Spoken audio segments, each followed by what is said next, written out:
This is Comic Picks by the Glick. Yeah, I'm your host, Jason Glick. What's going on, Jason Glick? Hey, John. Well, tonight, I'm talking about something that, is arguably a podcast. It's like almost 8 years in the making, really. Yeah, and that would be S.H.I.E.L.D. by Jonathan Hickman and Dustin Weaver. Now, it's like longtime readers of the blog will know that I love Hickman stuff. He is a guy who thrives on big ideas and big plans. Not just shooting for the stars, but making sure all the plans that will take him and his cast of characters to the stars actually pay off. Whether it's from his Image stuff to his Marvel work on Fantastic Four and Avengers, this is a guy who realizes the value in making sure everything ties together. Now, but the thing is, he's working for Marvel for a while.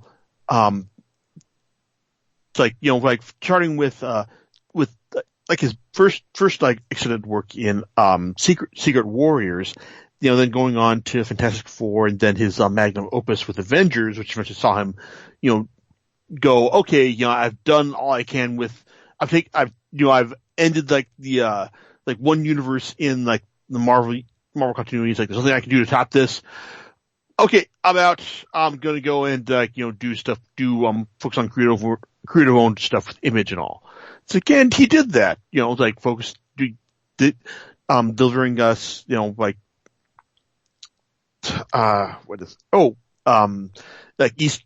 Works like East of West, more volumes of of Manhattan Projects and other stuff like The Dead and the Dying, and well, kind of really. 'Cause the thing is that while Hickman has been that a lot of the stuff has also coincided with his Marvel stuff, and he hasn't really been able to to deliver on a lot of his creator owned work in these years off. I mean, thankfully he's been working to see through to the end of East of West, and also while he was working with Brian Bodenheim to finish off The Dead and the Dying, that seems to have gone on hiatus as well. And then there's what else? There was this other series, Frontier, which he was supposed to be writing and illustrating, and that was supposed to have been launched a couple of years ago, but that seems to have fallen by the wayside as well.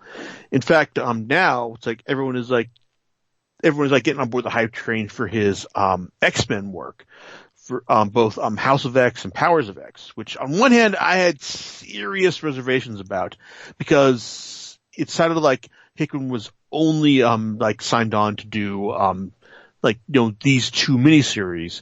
He was gonna say, oh, I'm gonna give you all these ideas to redefine the X-Men, and that was it. But it sounds like he's going to be on board for whatever uncanny or adjectiveless X-Men relaunch is going to happen after these titles, which I feel a lot better about, because the thing is, if you're gonna try and make these these kind of ideas work, then you've got to actually put in the ongoing work in order to work in an ongoing series to show them how they're going to work. Grant Morrison did this in his new X-Men run. And everyone's been drawing on his ideas ever since to draw on a similar thing. You've got Charles Soule's Astonishing X-Men run, which was supposed to be kind of a big deal, because it basically brought back Charles Xavier to the fold. But it ended with him just basically showing, oh, well, yeah, here's Charles Xavier back in new form, and hey, you're welcome to him. Go do whatever you want. And it's everyone's kind of well, okay. I mean, Matthew Rosenberg tried to show you how this new version of Xavier could work in in his Astonishing X-Men annual. But since then, has there been any thoughts about hide nor hair of Charles Xavier in the X-Men universe proper? Nope. I mean, maybe Hickman has got some plans for that, but there you go. It's like maybe he'll make them work in his new X-Men series. But I am diverging for the subject, which is one of Hickman's earlier works with Marvel, and that would be S.H.I.E.L.D. And it was also part of his longest gestating works for lots of reasons, both because of his creator-owned commitments and because of his commitments to guiding the course of the Marvel Universe in in the pages of Avengers and New Avengers as well. And that would be S.H.I.E.L.D. Now, while a lot of us know S.H.I.E.L.D. and its modern formation as the Supreme Headquarters for Intelligence, Espionage, Logistics Directorate, it's it's basically like Marvel's big spy organization, usually run by Nick Fury, but not lately. And generally, it's the organization that's been that kind of acts as the as the dupe whenever some big villain or wrong-sided ideology pops up, and they're the ones who are perpetrating it or propagating it, while the real heroes, show them up as well. Show them up in the end, show that, hey, it's these real superheroes know what they're doing, not the, this quasi-government run organization. Now, Hickman and Weaver's, S.H.I.E.L.D., purports to be a series that basically showcases the origins of this organization, and it gets around a lot of the issues of the modern day S.H.I.E.L.D., basically the fact that they seem to be dumb as posts and susceptible to any outside interference from super villains or bad guys. But this S.H.I.E.L.D. is basically has something that's been around for millennia, basically being the forces stood in the gap between what is and what will be. Basically, the forces that seek to annihilate mankind versus forces that seek to bring mankind to its true potential. Now, it started with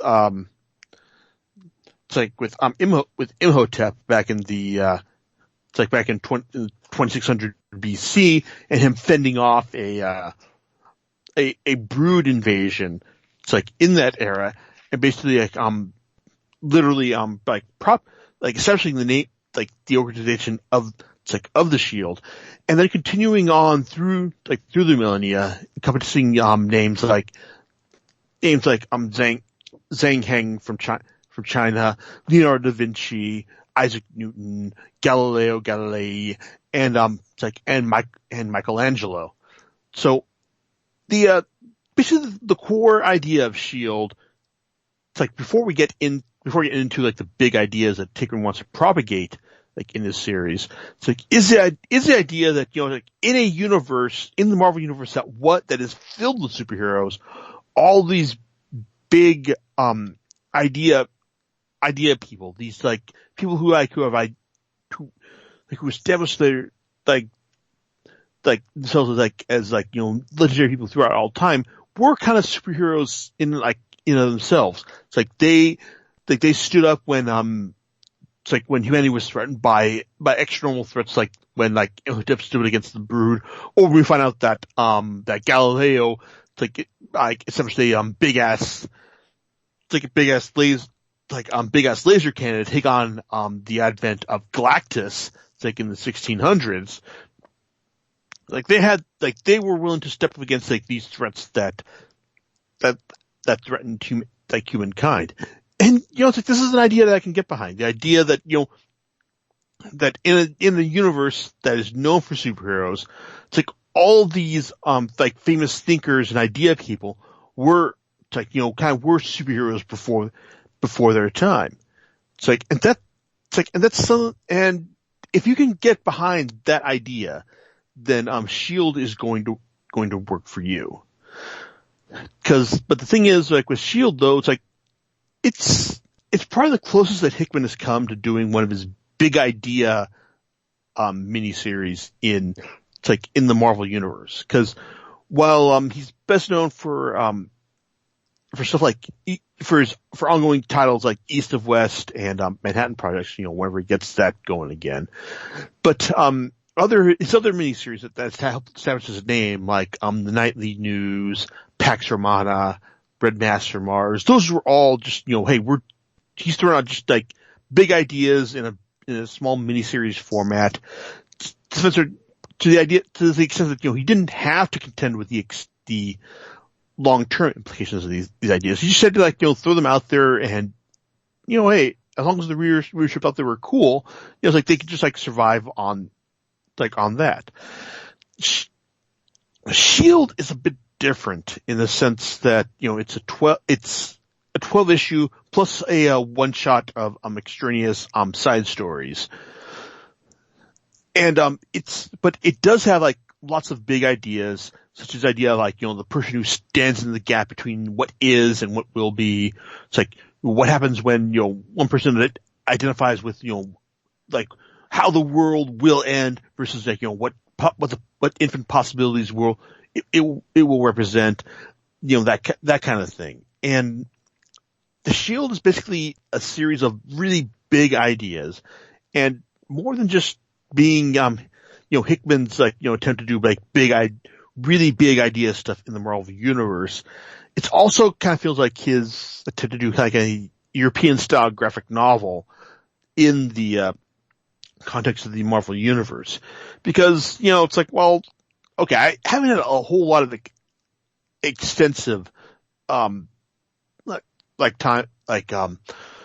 experience with with Europe style stuff, but stuff that I've read from Jodorowsky and Kristen, and these guys they tend to value more ideas and phenomenal art over actual characterization and and character arcs. It's all about these ideas and how they can make them work in the context of these of these stories.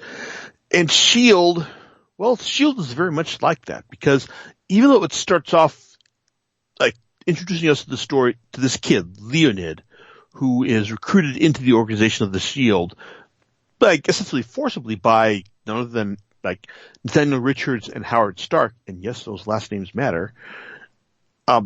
He is meant to be our point of view character, but he's also the source in this story, a character who's going to power the human machine that's going to define humanity's fate for the foreseeable future. And but in order to do this, he's going to he'll have his ideology challenged by the likes of Leonardo da Vinci, by Isaac Newton, by Nikola Tesla, and Michelangelo himself. Because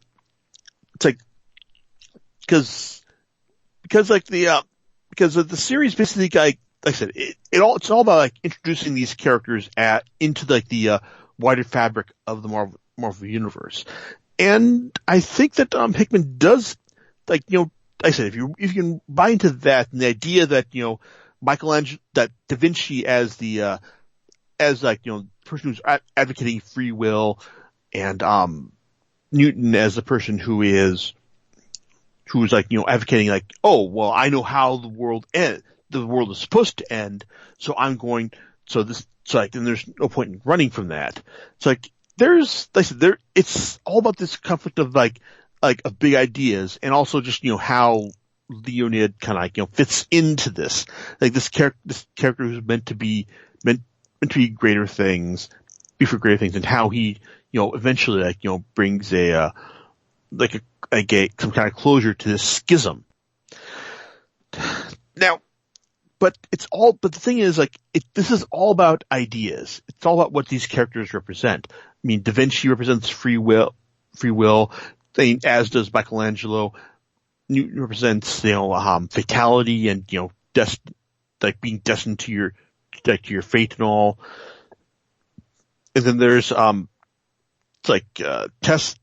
like Tesla, who just is kind of like acting as his own agent of chaos, and like Nathaniel Richards and Howard Stark, who are just really kind of there to let you know that yes, this still does take place within the context of the Marvel universe, and we're giving you some context there. In fact, like Nathaniel Richards arc does kind of sort of tie into what Hickman does in Fantastic Four. What he does with Stark, however, is arguing much more retcon, and honestly kind of interesting because of how it plays out. And to be honest, I can honestly believe why the reason that he gives for why Howard Stark would fake his death in a car accident. So there you go. I mean, it doesn't actually change anything, but it does actually make a lot of sense, given the character's motivations. So, but I mean, it's like the series is just like I said, it's all about big ideas, epic conflicts. Like Newton going to the city, like the deviant city of Ashoka to find out about the find out some of the hidden knowledge they have, and also mating with one of their females in order to prove his dedication to the secrets they have to offer. And also guys like Nostradamus who have to resign themselves hundreds of years of imprisonment in order to serve the greater good, or that there's this celestial child that is gestating in the sun that Da Vinci pulls out in the 50s in order to advance his agenda. I mean, there's just all sorts of big crazy stuff going on in this series, and I can appreciate this based on that alone. Really, it's just the fact that there's that Hickman is trying for this, and even if he can't give us solid character reasons for this, there's a solid ideology, a plan behind it. This is more feeds into his his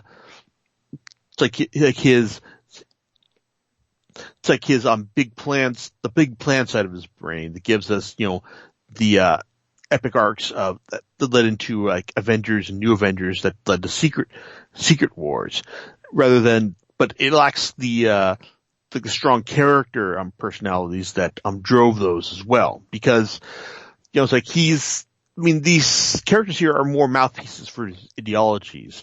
With his New Avengers and Avengers runs, Hickman at least still had the established personalities of these superheroes to fill in the gaps, and provide motivations for these big plans that he was advancing. And it's also worth mentioning that why was there a 9-year gap between these two volumes?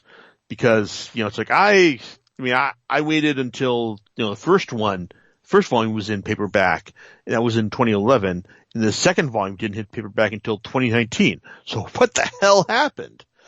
Well, apparently the sensible reason is the fact that Hickman's commitments to the Marvel universe, and his creator-owned work, took precedence over that, as did Dustin Weaver's commitments as well, because he had to deliver Secret Wars, and then he wanted to try and focus on his creator-owned stuff, and same for Weaver, who also tried to deliver his creator-owned series Packless, and that didn't quite work out. But in the end, both were able to finally finish the final issue of the series. Because looking at Wikipedia's description of the series, I was honestly surprised to learn that issue 5 of S.H.I.E.L.D. Volume 2 was done for years, but they didn't want to put it out until they knew they could finish the series off, because the series S.H.I.E.L.D. Volume 2 stopped with issue 4 in 2014, and looking at, and the thing is, like, looking at what like issue 5 was, I could have sworn that the idea that, oh well,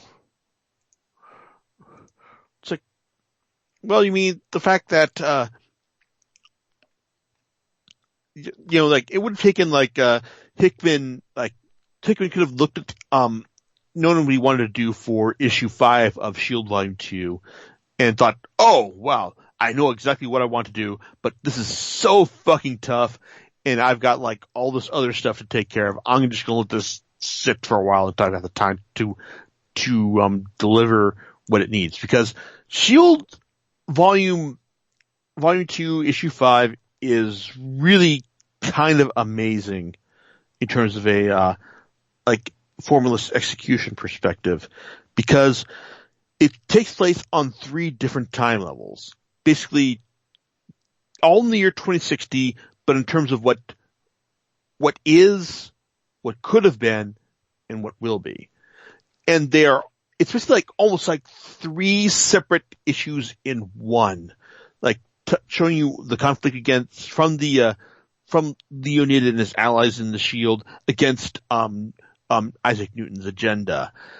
And it's really kind of amazing just to see not just how Hickman just balances, Hickman and Weaver balance this like the storyline on 3 different time levels, but also how they have them interact at the same time as well. So the fact that like he got this done before like his Marvel commitments overtook him is honestly kind of amazing, because I would have assumed that like working this entire issue out would have taken the man like a good long while. Like, this is the kind of thing that you do put off for like, say, 7 or 8 years, in order to make sure you get right. But wow, just the fact that it's like that it works as well as it does, it's kind of amazing. And then you got the final issue, which it's like, I guess it is the one that he did right after all this is done, like, and it's like, and I think it works pretty well. It's like, I don't know, it's like, it's like I said, S.H.I.E.L.D. like lacks kind of like real emotional cohesion to make it work in terms of like the characters and their motivations, but it brings the ideas like to a solid close, and I like that. So, I mean, it's like, so overall, I mean, I really do like the series. And I guess one thing I do want to mention that I haven't touched upon enough so far is that the art from Dustin Weaver is fucking amazing. Not only is this a guy who is willing to draw whatever like the situation demands, all like the crazy stuff that Hickman like throws at him, like Galactus attacking Renaissance Italy, to like what's in to the underground city, like to the underground Forever City, to like this issue where like you get 3 different timelines going like occurring alongside each other. Weaver delivers on every level, not just on he makes these things work, these concepts work on a visual level, but just the fact that he invests in with so much detail. It's just amazing to just like look at what he's done and just realize that how much time did it take him in order to pull this stuff off. I mean, the original series like had a bi-monthly schedule to allow for the creation of each issue, and I can believe that it was necessary in order to allow Weaver like the time to deliver on all this stuff. So yeah, it's like from a purely artistic perspective, like S.H.I.E.L.D. is an enormous delight. From a writing perspective, it's like I said, it's something that's like appreciable if you can get behind like big ideas rather than memorable characters. I mean, I think that Hickman's attempt to like retcon Marvel characters as a retcon like some of the big thinkers, big idea characters of history as like superheroes in their own right works. But it's like but I kind of like appreciate his ambition and his audacity in that. Like his actual characterization in these stories does leave a bit to be desired. But it's like when you consider the ambition and the art on display here, it's like I also think it's worth it. So yeah, it's like both volumes of S.H.I.E.L.D. are available in softcover right now, and they are very much highly recommended by me. It's like, but then again, hey, I've loved a lot of Hickman's work, and Weaver's artistic talent like really bowls me over here. So yeah, I guess you get that to consider as well. So John, it's like assuming I haven't put you to sleep by all this, like any thoughts on your end about all this?